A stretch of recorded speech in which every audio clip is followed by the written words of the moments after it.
What matters most to you? I think we've all gone through a season where maybe we're asking that question. What matters most? We've been confronted by that a little bit. What matters most? This last season, as I journey through that question, I kind of think about relationships and things that are most important in life, and the other things kind of get stripped away a bit. And I'm reminded about the importance of relationships. You think of your love for God and love for others. Those things matter. There's this Keystone thing on this picture here. I'm fascinated by this idea of a keystone. I wonder if you guys have heard of a keystone. Do you know what it is, a keystone? Well, I'm gonna tell you a bit about it and pretend that I'm a stonemason for a bit, which I'm not. But a keystone is that stone at the very center and the top. And it's put in last when you're building an arch structure. It's an ancient way of building. And the keystone actually locks everything else in place. The whole structure depends on that keystone being put in place. It's really fascinating. I mean, if you remove the keystone, the whole thing comes tumbling down. You look at ancient buildings, and they all use these keystones in their building. It's fascinating. Another thing that's fascinating about the keystone is that you can't just have a keystone. It'd just be floating there. It'd be nothing. You wouldn't have a building. There's this interrelationship between the keystone and the rest of the structure, but the keystone is a critical part of the structure. It is the most important thing, and it matters most. Now, I want to think about this question. What matters most for us as followers of Christ? What is our keystone as followers of Christ? I think it's a simple question, but very challenging and difficult to answer, at least historically, because when we think about historically, the way we have answered this question as a church going through centuries, even millennia, is with therefores and whereases and furthermores and statements and clauses. This is what matters most. I don't think it's working.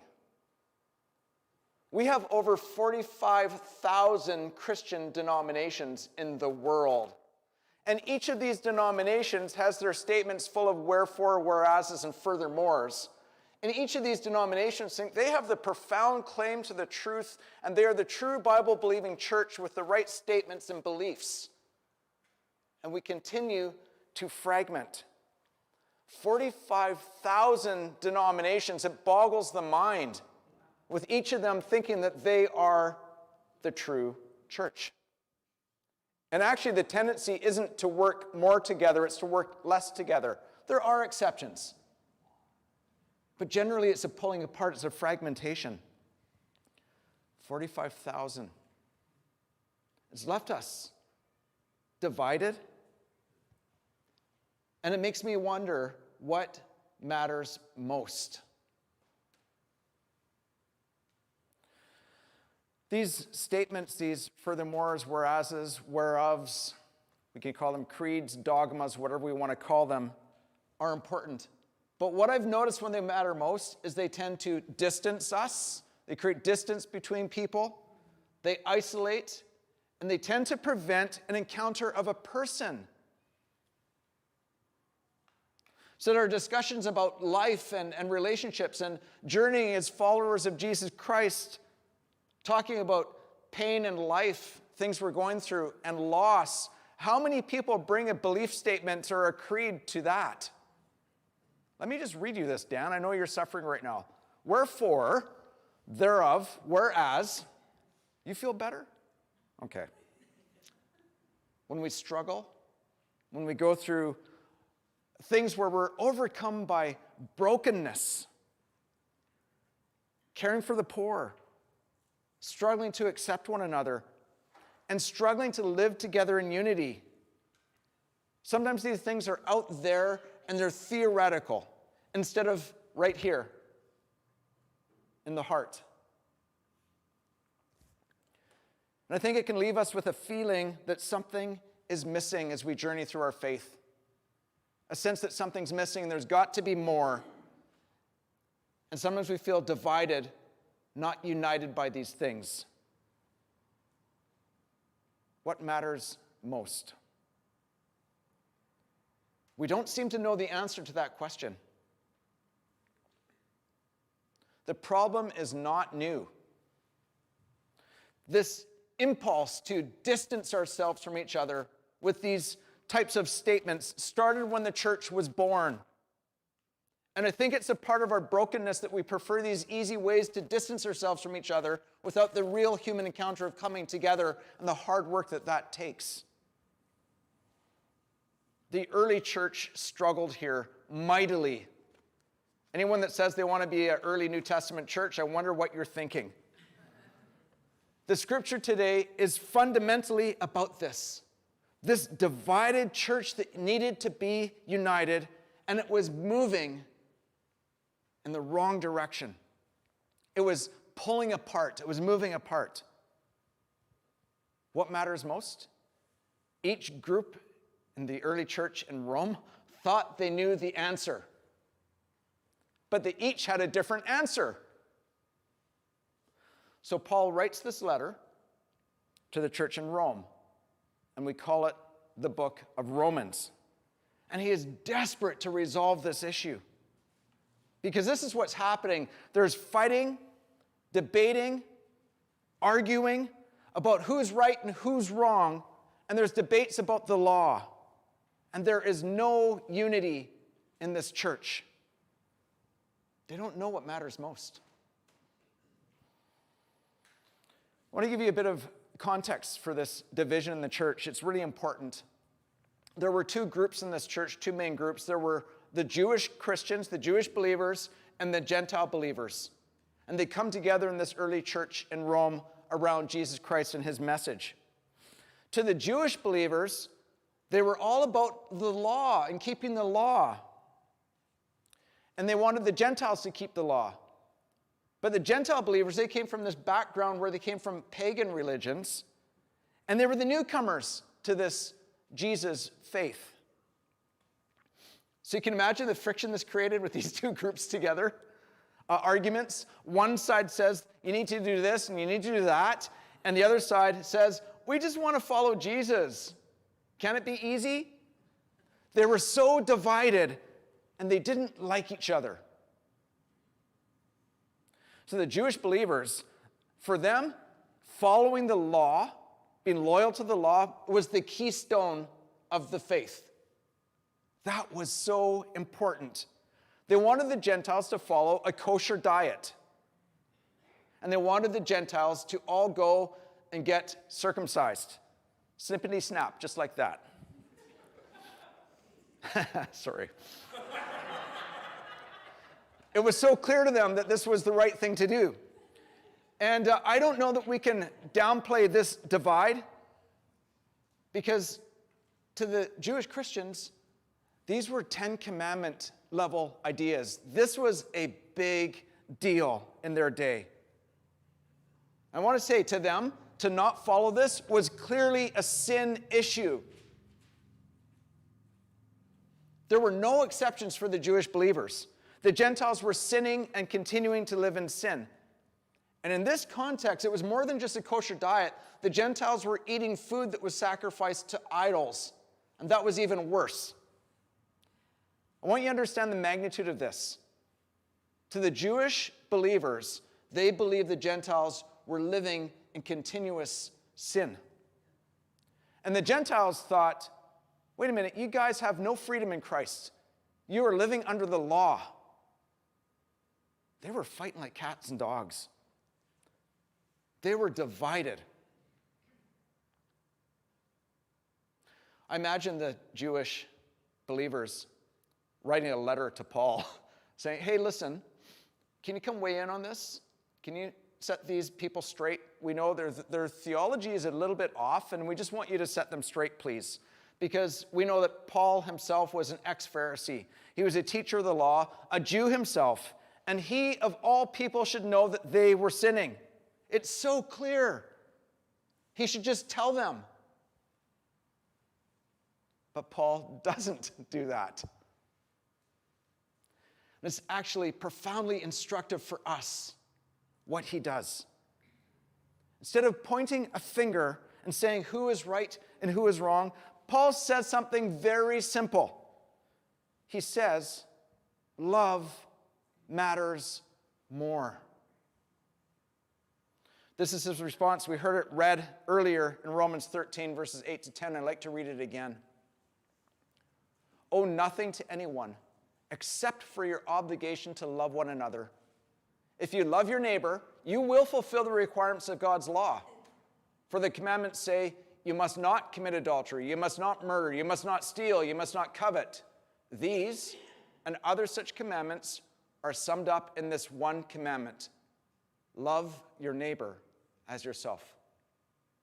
Love does no wrong to others, so love fulfills the requirements of God's law. Love? What? That's kind of soft. I mean, no, it's pretty clear. I'm right and they're wrong. What's love got to do with it? There's another reference for you. What? Love? Nope. Love matters more.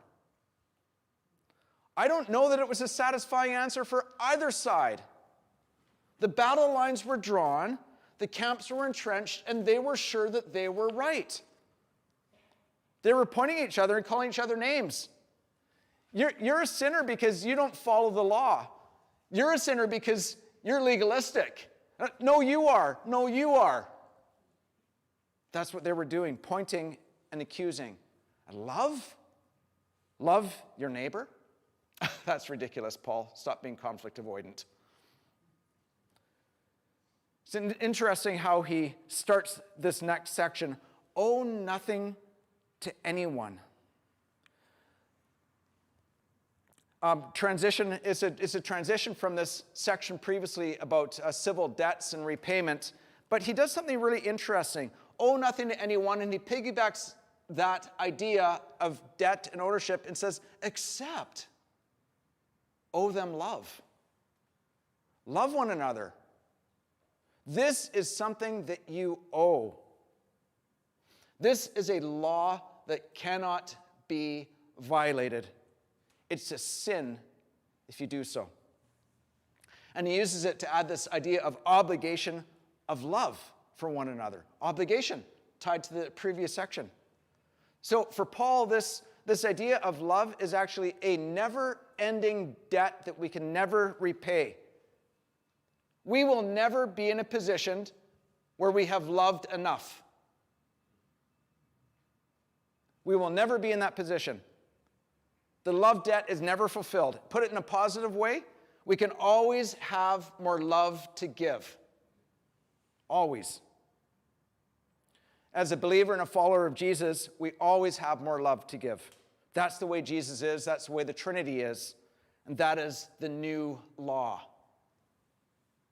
Love of others fulfills the law. Then we get to the shall nots. You shall not, you must not, you must not, you must not, you must not. And you know what the problem with must nots is and shall nots and do not? They breed more do nots and shall nots and must nots because you need clarity on those must nots. And then those must nots need more shall nots and must nots and do nots. Then you need more. It's shall not to the power of 3. I don't know. Maybe more. I'm not a mathematician. There's a lot of them. So the Pharisees did this. You know those stories of the Pharisees arguing about the Sabbath day. You know, does it count working on the Sabbath if you get dust on your shoe and you stop to wipe it? Is that work? Are you violating the law? You shall not wipe the dust off your shoe. Maybe then you could say you shall not put on a shoe. Where does it end? Shall nots, and shall nots, and shall nots continue forever. And it leads to finger wagging. Then he tells them what matters most. Love matters most. The summary of the law is this: love your neighbor as yourself. That is a summary of the whole law. And I just Can't help but imagine what his answer sounded like to each group that wanted him to tell them that they were both wrong, that he was on their side. It was probably really disappointing. You must choose to be part of the church with people that are sinning. You must choose to be part of the church with people that you think are sinning. That's what he said to them. Because love matters most. That is hard to take. You know, love is the keystone. Remember what a keystone does? It holds the structure together. It holds everything together. Love is the keystone. Love of others fulfills the law. It holds everything together. It's a summary of the law. And Paul gets this from good authority. He gets this from another teacher. He's actually probably plagiarized this a little bit. You know who the other teacher is? His name starts with a J. Yeshua. Yeshua HaMashiach. Jesus the Messiah. Sorry. I'm just not about my nose. I'm not sorry about that. Gets it from Jesus. Jesus says, all the law and prophets hangs on this in Matthew 22 in his encounter with the Pharisees. And he says it in Mark, he says it in Luke, he says it in John. And Paul refers back to Jesus again in John 13. A new commandment I give to you, a new one. Love one another. Just as I have loved you, you should love each other. For love for one another will prove that you are my disciples. No wonder it was so important to Paul. This is what love does. United church shows that you're disciples of Christ. It shows who you worship and follow. And in other places, in 1 Corinthians 13, it says this, without love, you are nothing. You can be right, but you are nothing without love. Nothing. I don't think they liked it. Because penning a statement of rules and regulations and shall nots and laws, who's in, who's out, is actually easier. Love is a lot of hard work. It sounds soft, but it's hard. It takes commitment. And I want to say this clearly, that love being first doesn't invalidate theology or good thinking or truth. It doesn't invalidate any of that. It actually makes our thinking about those things more clear. This is how Jesus did theology. He always saw the person. He always saw the person with love and did his theology in the context of the person. Theology in a vacuum creates a list of shall nots that's isolated from life and has nothing to do with life. And I'm really concerned about that happening. More and more I see us doing this so quickly in our society. I think sooner than ever we'll get to 90,000 denominations. You know what the greatest witness of the church is today? Unity. And this is what Paul was preaching about. He was preaching unity to the church of the Romans. And this unity word is such an important word for us today. Unity is a community that decides to live in tension of disagreement with one another, no matter how hard it is. That doesn't sound very good. It's easier just to sit and go when you disagree. That's easier. That's what it means that love matters most. It doesn't mean that we're soft on sin and wishy-washy in beliefs. You know, I want to actually think about us as Baptists and what that means. We're probably more small b Baptists here, but let me talk about this a bit. Baptists do not like calling people heretics. You guys ever called anyone a heretic? You should try it someday. The Anabaptists were connected to the Baptists. The Anabaptists was a movement that believed in believers' baptism. This idea that you need to make a conscious choice to be baptized. And Anabaptist wasn't a term that was a generous term. They were called the rebaptizers. That's what Anabaptist means, because they would do baptism and believe it was the first time they were being baptized. But what happened was that the other churches, the other Protestant churches too, I'm not laying this on the Catholics, persecuted the Anabaptists so badly for their beliefs that they actually tortured them and murdered them by pushing them underwater and holding them there till they died. Anabaptists. You're Anabaptist? Here you go. That was Christians doing that to other Christians. That is why love matters the most. Because a commitment of love is a commitment to unity. Love does not walk away. Love does not shun people or ghost people. Love does not cancel people. Love is hard work. And this is what it looks like. We love in our actions, in our relationships, and in our unity because we believe love matters most. It's the keystone that holds everything together. Love is the keystone for actions in life. Because it's not about what you shouldn't do or the minimum, but it anticipates with empathy what loving actions are for other people. Love is the keystone for our relationships because it treats other people with consideration and respect and kindness, the type that we would desire for ourselves. Love is the keystone for church unity because it values loving people more than being right. You know, it's only with the love of Jesus, empowered by the Holy Spirit, modeled after the Trinity, that we can do this. Love matters most. You know what?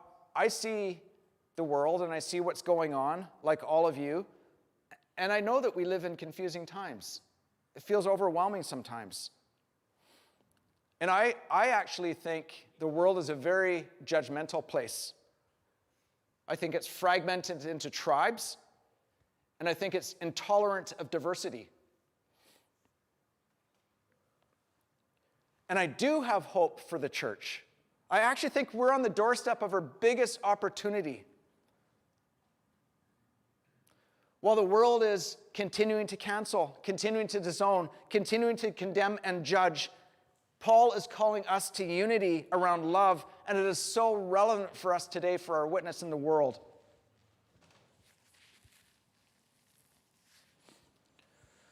And I want to challenge all of us. It goes like this. While the world continues to fragment, we show the world a community under Jesus in which we love Jesus. And that looks like living in the tension of disagreement, just like the early church in Rome. Accepting that tension, living in it, digging in, doing the hard work of relationships, because relationships are not easy. Some people think they are. They're not easy. Relationships are not easy. Love looks like staying in relationship with people who are not like us. People who don't think the same, don't believe the same, don't worship the same. That's a challenge. That is countercultural. That is a witness. That is what the world is looking for in a world where there is no true acceptance. Only tribalism and identity groups.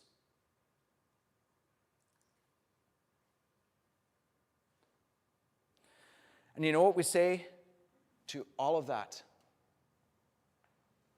You know what we say to this? Love is the keystone. Love matters most. It takes commitment, it takes hard work.